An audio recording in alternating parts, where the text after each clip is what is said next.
Hi there, it's Gina and welcome to my channel. I had this super wacky idea that I wanted to try. But before I get to it, I am going to lay down some texture. I'm going to use some hot glue to do that. As you can see, I'm not trying to do any particular shape. I'm just kind of scraping it along the paper. Actually, it's cardboard packaging, but I'm just scraping it along and zigzagging all different kind of directions. Like I said, not trying to create anything specific, just wanted to have some texture in the background.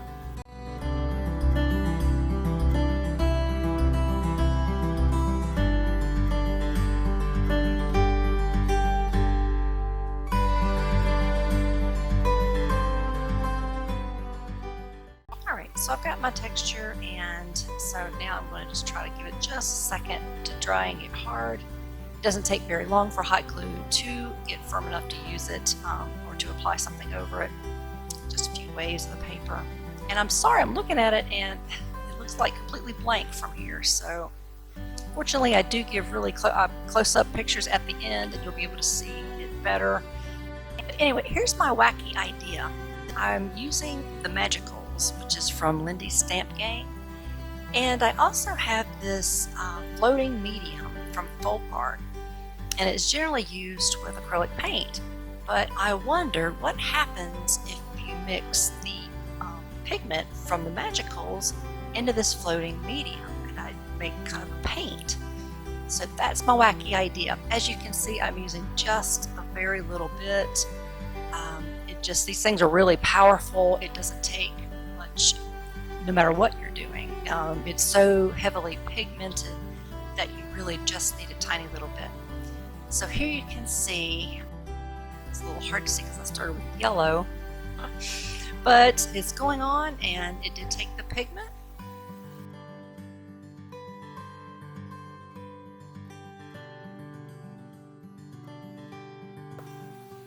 As you'll see, some of the colors contains, at least they seem to contain more pigment than others, especially the blue.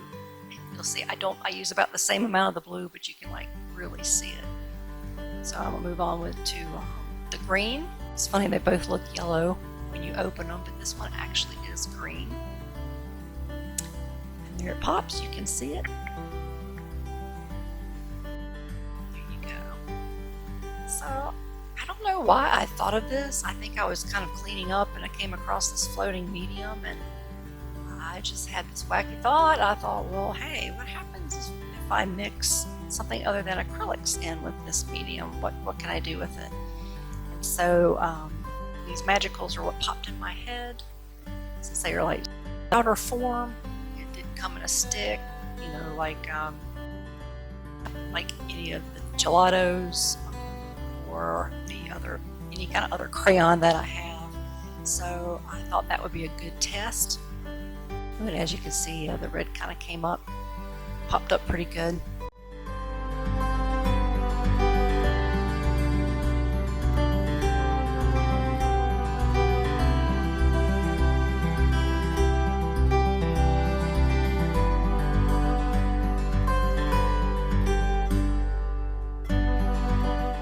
But it acts, as you can see, it acts a lot like watercolor in that, well, I guess acrylics too, but it mixes really well with other colors.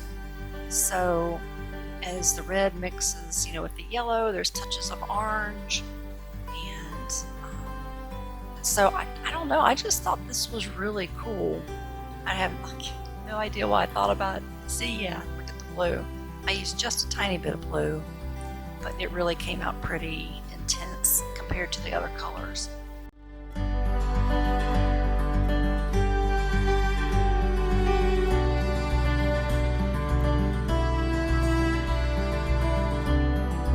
As you can see, as it's mixing with the red, you can see some purple showing up. So I thought that was just awesome.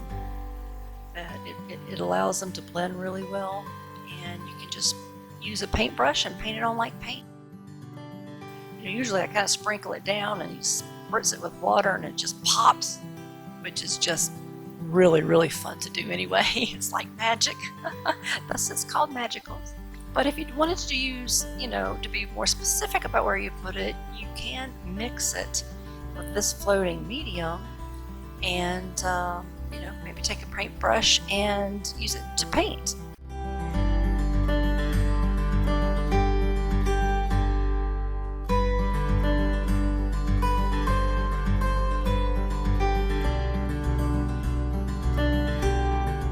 I think this is the last color I have.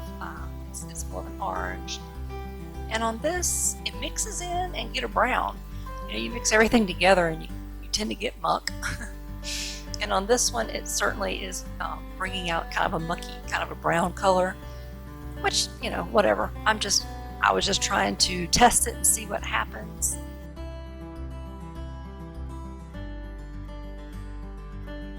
Now on this one, the actual backing, the cardboard packaging does have gesso, but as you saw, I did not gesso over the hot glue.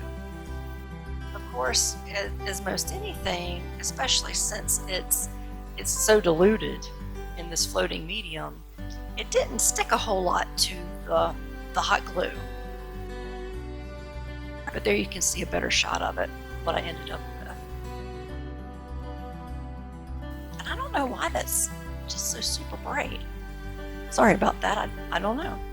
I didn't do anything differently than I normally do, but I gave that a quick dry and it made me curious. I wanted to see how it worked if I gessoed over the hot glue, just to make sure that this combination of floating medium and magicals would indeed stick to the gesso, which is over top of the hot glue.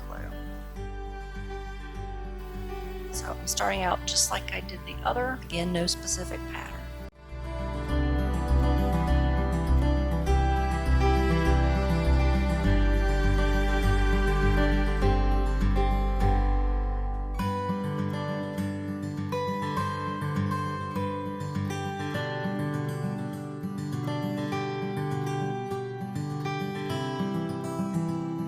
Giving it a few waves just to let it dry.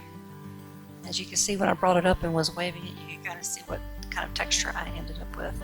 And here I'm bringing back in the heavy white gesso just to give it a cover. Now, I kind of skipped over that because it takes a while to cover over hot glue. It's almost like clay in that there's different ridges and it's dimensional, so it took me a little longer. And even then, I still didn't cover every single inch, but right now it is mostly covered with gesso.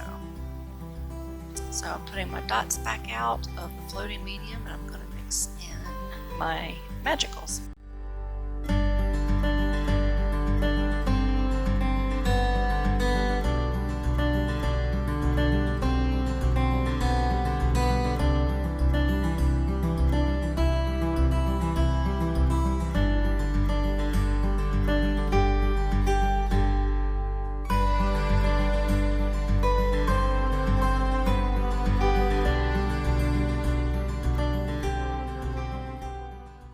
I don't know if you can tell, but the color is adhering to the hot glue because I have the gesso on it. I expected it to stick pretty well, but normally any kind of pigment, even acrylic paint, sticks better to hot glue when you have gesso over it. That's good to know.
And I'll put the actual color names down in the description box because they aren't just orange, green, red, blue, and yellow. They have fun names that go along with it.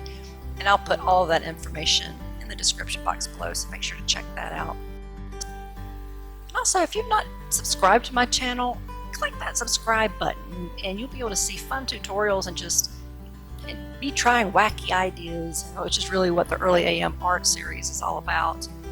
And of course, if you like this video, make sure to hit the like button. I would appreciate that. So here I'm going in with the red, just spreading it a little here and a little there. Again, not paying too much attention. I was just trying to make sure that I got all of, the empty areas. That was my main focus.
For my last color, I'm mixing up some of the yellow and I'm putting that on.